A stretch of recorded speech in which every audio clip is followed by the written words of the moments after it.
Guten Abend miteinander. Entschuldigung. Willkommen zur heutigen Meditation.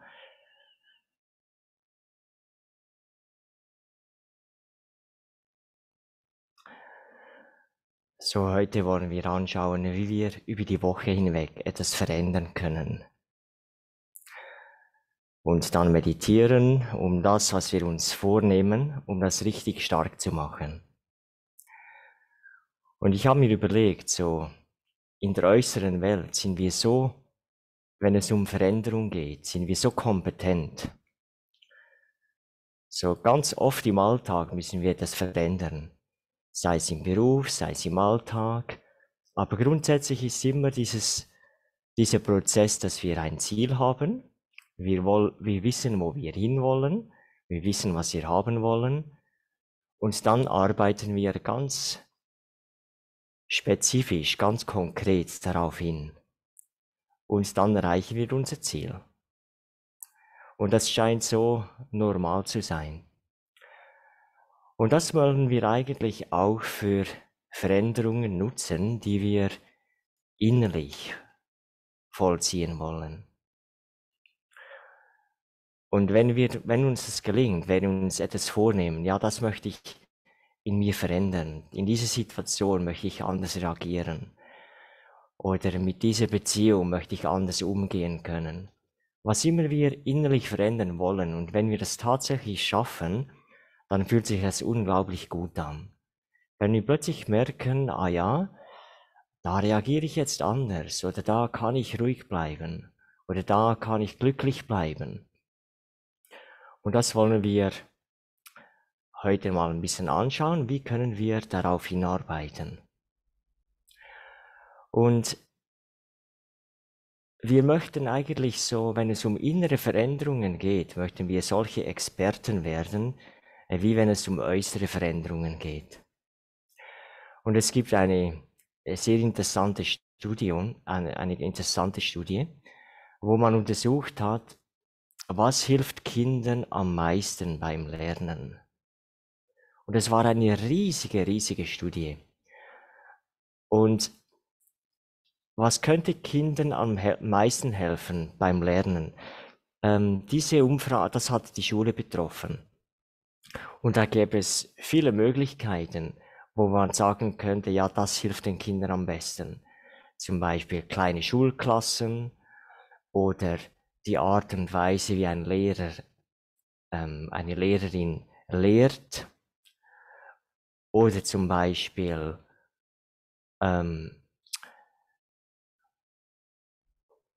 ja, jemand hebt die Hand hoch. Einfach mal zuhören zuerst. Oder zum Beispiel auch die Hausaufgaben. Je mehr Hausaufgaben, desto mehr lernende Kinder könnte man meinen. Und so gibt es viele mögliche Antworten auf diese Frage, wie können die Kinder am besten lernen. Aber was denkt ihr, was war dann schlussendlich die Nummer 1 Antwort? Was hilft den Kindern am meisten beim Lernen? Und das ist natürlich auch für uns interessant zu wissen, weil das hilft auch uns am meisten beim Lernen. Und die Antwort, was rausgekommen ist, Selbstreflexion. Also wenn wir über uns nachdenken, wo stehe ich jetzt? Was habe ich verändern können? Wo habe ich etwas nicht verändern können? Warum nicht? Und so diese Art der Reflexion, die begünstigt inneres Lernen.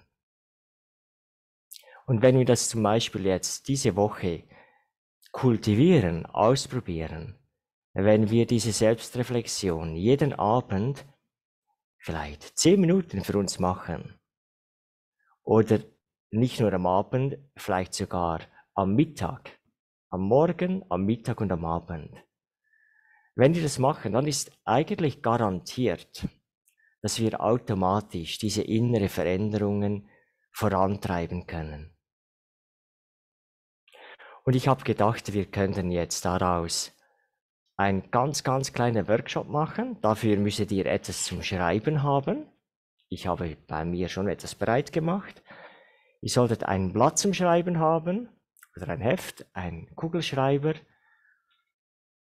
und ich warte schnell einen Moment, bis ihr euch bereit macht.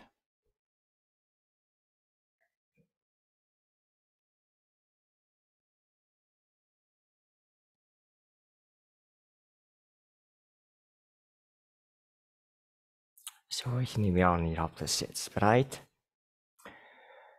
Und jetzt fragt ihr euch mal, was möchte ich die nächste Woche verändern? Und jetzt geht es um innere Veränderungen, nicht äußerlich. Äußerlich müssen wir konstant auch uns Dinge vornehmen. Aber jetzt geht es um spirituelle Veränderungen. Wo möchte ich anders reagieren?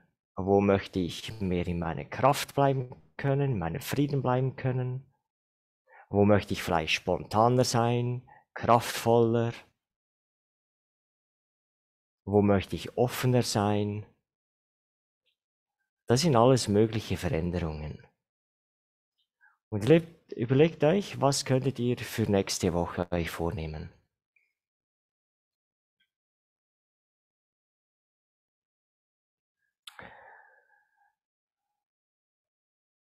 Oh, jetzt sehe ich, dass ich immer noch den Bildschirm geteilt habe. Jetzt gehe ich mal zur nächsten Folie. So, das ist die Übung für die Woche. Wir möchten uns 4 Fragen stellen. So, erstmal, warum will ich das erreichen?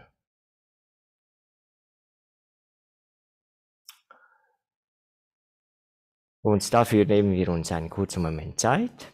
Überlegt euch mal 1 Minute lang, warum möchtest du das erreichen? Es ist ganz wichtig, dass ich da meine Antworten drauf habe, damit meine Motivation hoch bleibt. Und schreibt ganz spontan auf, was euch in den Sinn kommt. Ganz spontan. Das können ganz einfache Antworten sein, weil es für mich wichtig ist, weil ich das schon immer wollte, weil ich jetzt endlich diese Veränderung herbeiführen möchte, weil mich das glücklich macht. So, ich warte hier 1 Minute, überlegt euch, warum möchtest du das erreichen? Schreibt euch 2, 3 Antworten auf.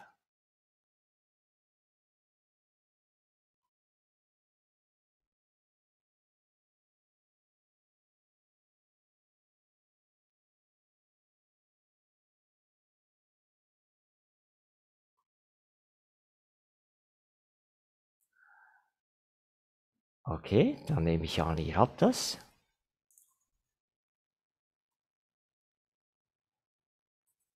Die zweite Frage ist,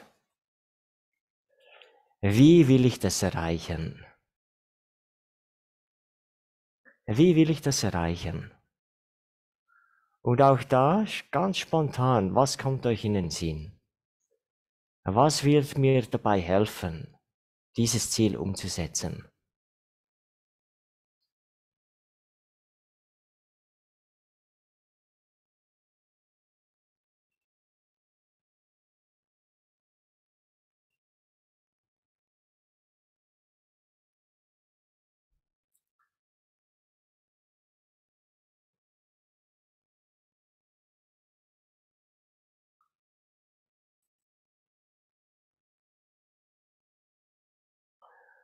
Und dann, wann will ich das umsetzen? Also in welchen Situationen, in welchen Momenten, in welchen Beziehungen, wo werde ich das umsetzen?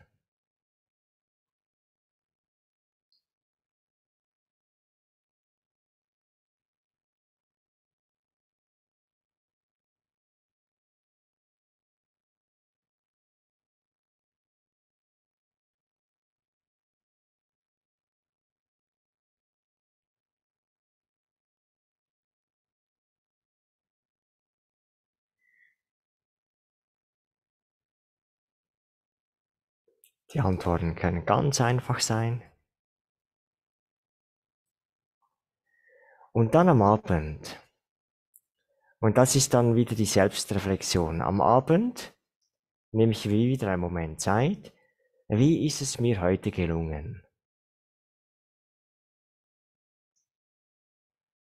Ist das, was ich mir vorgenommen habe, ist das wirklich passiert?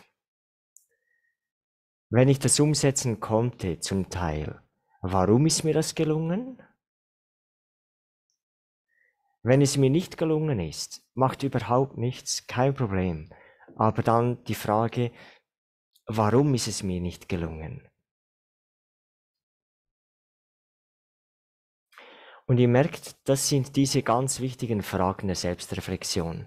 Die ersten 3 Fragen ist, um die Motivation hochzuhalten. So am Abend, bevor ich schlafen gehe, muss ich schauen, dass meine Motivation, das zu erreichen, dass die hoch ist und dann kann ich einschlafen. Und dann am Morgen schaue ich, weiß ich überhaupt noch, was ich mir vorgenommen habe? Als erstes am Morgen stelle ich mir dann die Frage, warum will ich das erreichen? Was bringt es mir? Wie will ich das erreichen?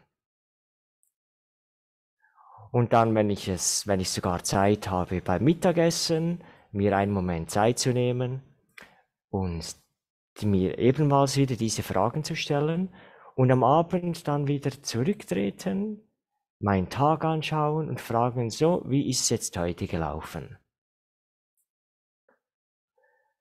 So, wir werden alle sehen, dass wenn wir das machen, ich habe mir zum Beispiel ein kleines Büchlein hier, da habe ich mir vorgenommen, während des Tages auch, wenn mir das gelungen ist, mir kurz eine Notiz zu machen.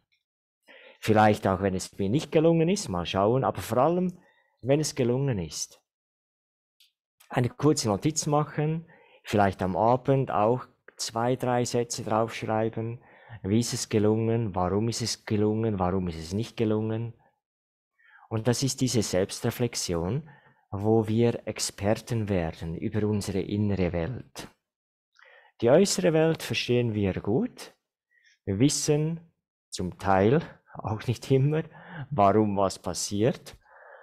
Aber die innere Welt, wenn wir da auch Experten werden wollen, dann können wir uns solche Fragen stellen.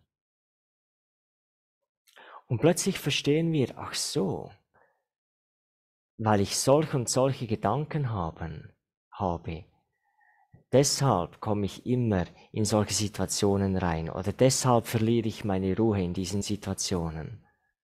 Oder ich werde vielleicht feststellen, dass da eine subtile Angst ist. Häufig sind subtile Ängste. Ich habe vielleicht Angst, was die anderen denken über mich. Ich habe die Angst, dass ich etwas nicht schaffe oder die Angst, dass ich etwas nicht fertig machen kann. Die Angst, dass es nicht gut genug ist. Und solche Dinge, solche Ängste können mich innerlich blockieren. So, und dann, was auch dazu gehört, wenn wir unser Ziel erreichen wollen, das ist die Meditation.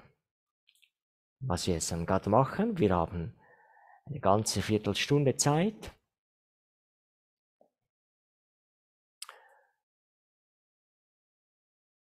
Was passiert in der Meditation? In der Meditation schauen wir alles von außen an. Alles, was uns beschäftigt, lassen wir los. Wir werden innerlich ganz ruhig. Und dann, wenn ich mit meinen Gedanken ganz bei mir angekommen bin, dann strecke ich mich aus mit meinen Gedanken und ich verbinde mich mit dieser göttlichen Energie.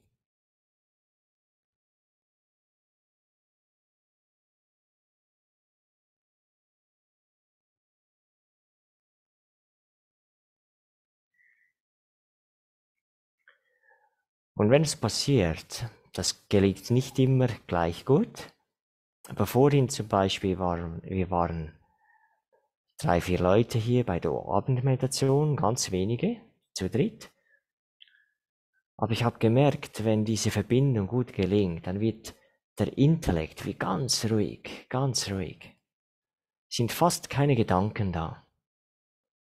Ein sehr, sehr angenehmer Zustand.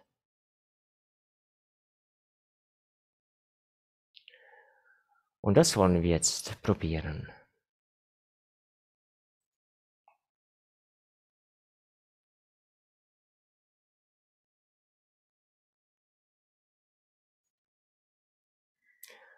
Ihr könnt euch entspannen.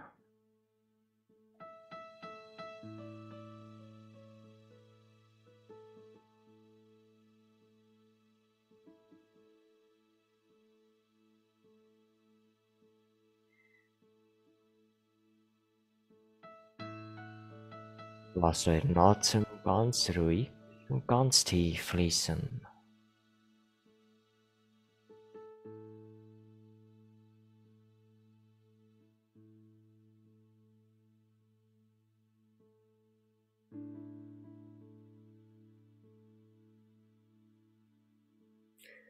Mit jedem Atemzug wird die Entspannung tiefer und tiefer.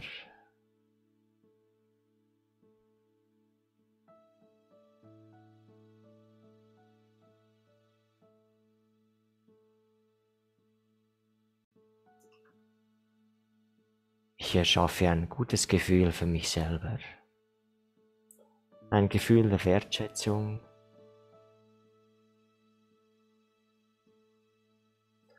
Ein Gefühl der Selbstachtung.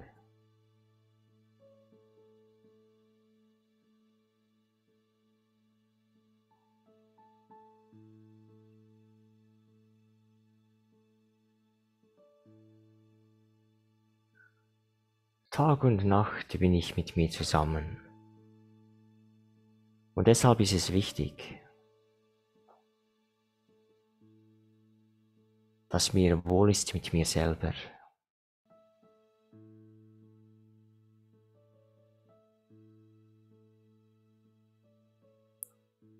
Es ist wichtig, dass ich das Gute an mir sehe, das Gute an mir wertschätze und auch das Gute kenne an mir.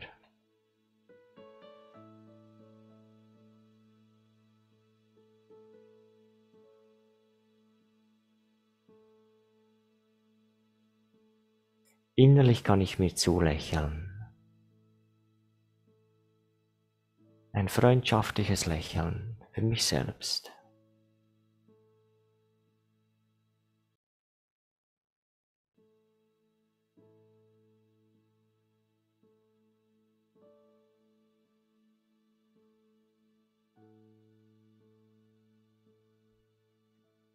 Und wenn Gedanken stören, wenn meine Aufmerksamkeit nach draußen geht, dann macht das nichts, ich hole die Gedanken einfach zu mir zurück. Und ich fokussiere mich auf diese Stelle zwischen den Augenbrauen.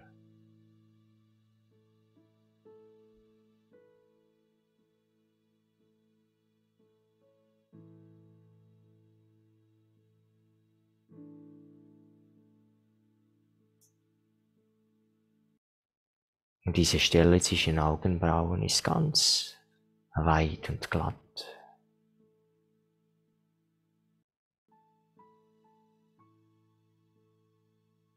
Ganz entspannt, ganz leicht.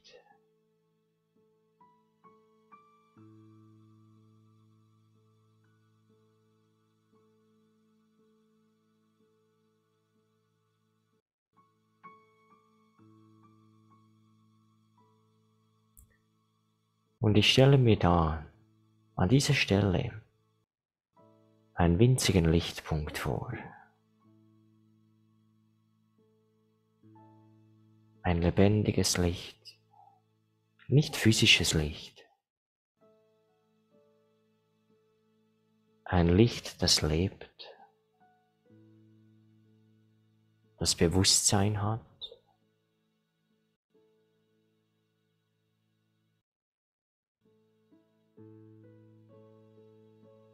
Ein Licht, das immer existiert.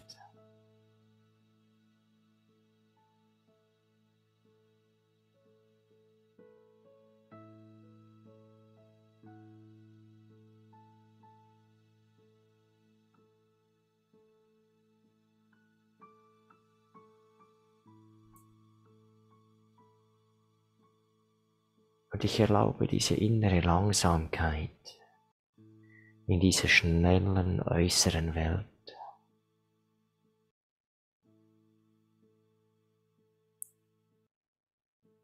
Ich lasse es nicht zu, dass diese Schnelligkeit, der Druck der äußeren Welt in mich hineinkommt.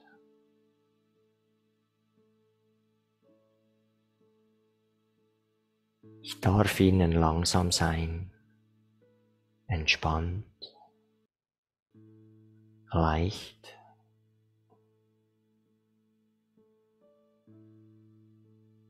Egal, wie es in der äußeren Welt passiert.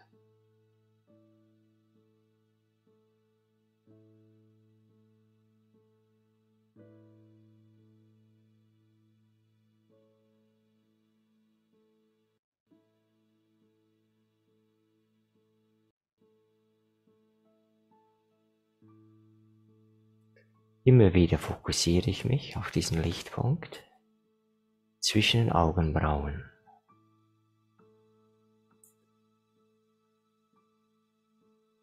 So sehr, dass ich alles andere vergesse.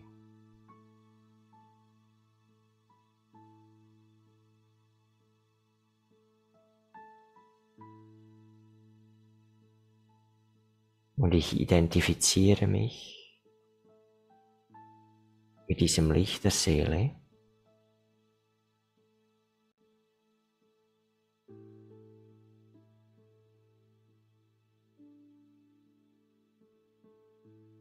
Weil ich dieses Unvergängliche bin, das Ewige.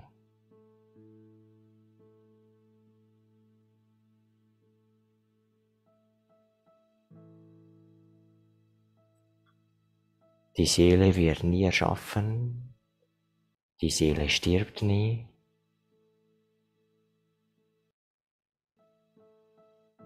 Ich, die Seele, existiere immer weiter. Immer weiter.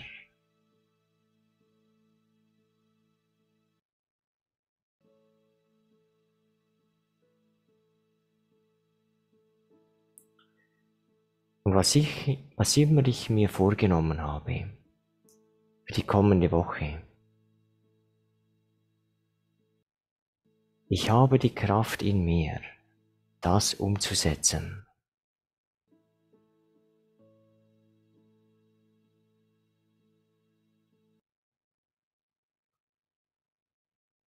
Vielleicht ist es schwierig für mich, das zu akzeptieren, das zu glauben. Aber ich entschließe mich jetzt dazu, das zu akzeptieren, tief drin. Ich kann dies umsetzen. Es ist möglich für mich, das zu erreichen.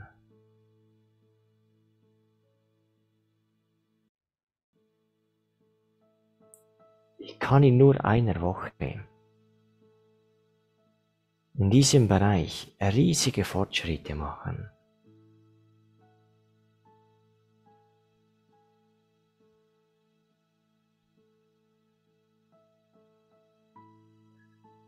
Spüre in dir diese Entschlossenheit.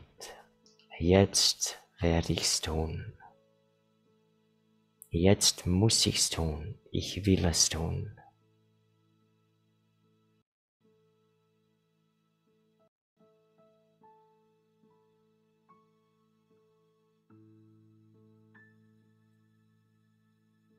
Spüre in dir, dass es wichtig ist für dich.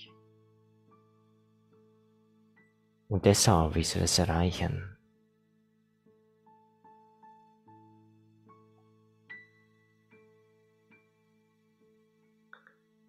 Was du dir vorgenommen hast, ist für die nächste Woche die allerhöchste Priorität.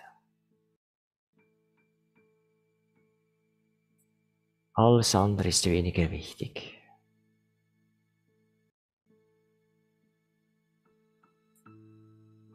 Hier geht es um mich, um die Seele.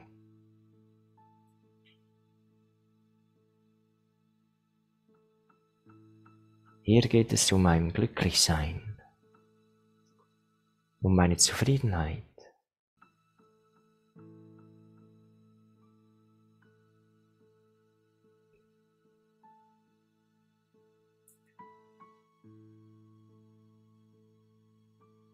Und sehe dich, wie du nächste Woche dieses Ziel immer mehr erreichst. Sehe das vor dir.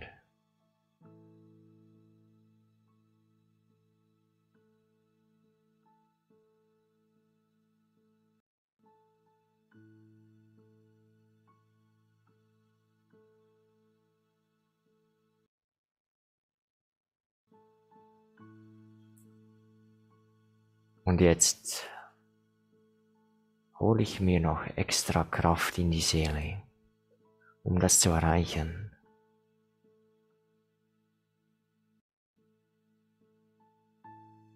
Mit meinen Gedanken lasse ich alles los.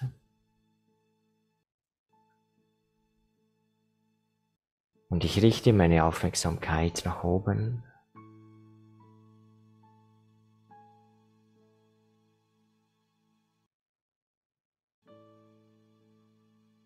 Und ich nehme da ein anderes Licht wahr.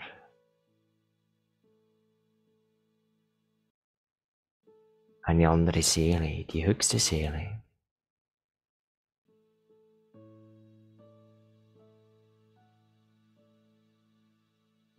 Die höchste Seele, die immer ohne Körper ist. Immer unbegrenzt.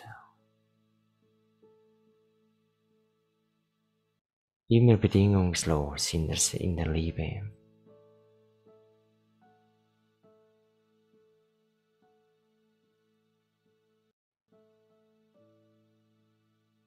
Und ich fühle mich zu diesem Licht hingezogen, wie zu einem Magneten.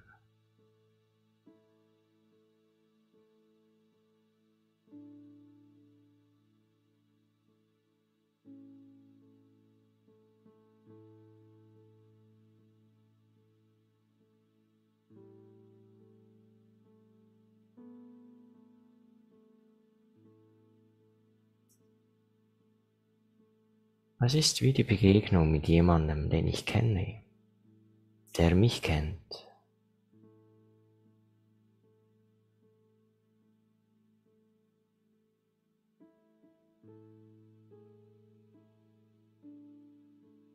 Eine göttliche Begegnung. Und ich stelle mir vor, wie dieses Licht mich vollkommen mit Licht anfüllt, mit Kraft anfüllt.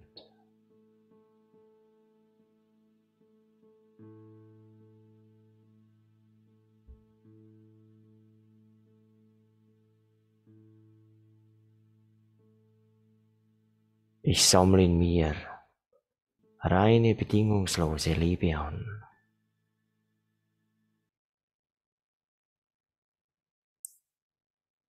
Immer mehr, immer mehr.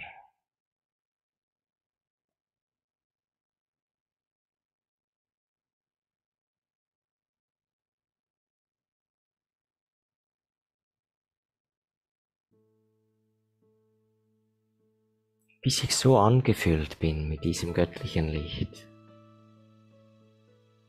dass es durch mich hindurch scheint.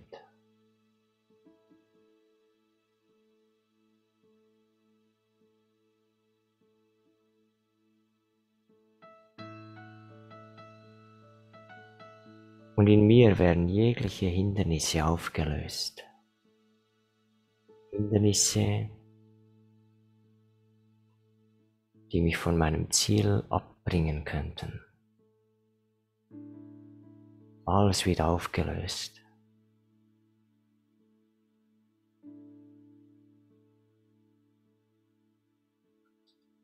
Alle Zweifel werden aufgelöst.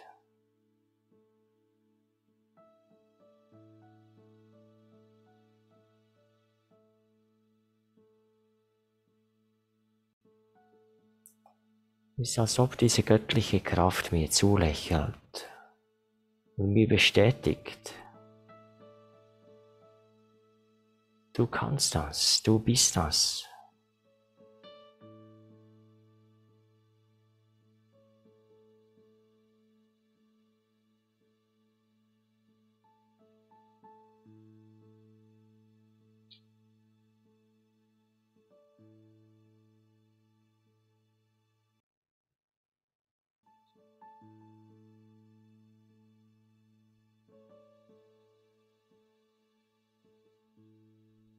Und dann beenden wir diese Meditation. Wir wollen das Gefühl aber beibehalten, die innere Ruhe, die innere Kraft.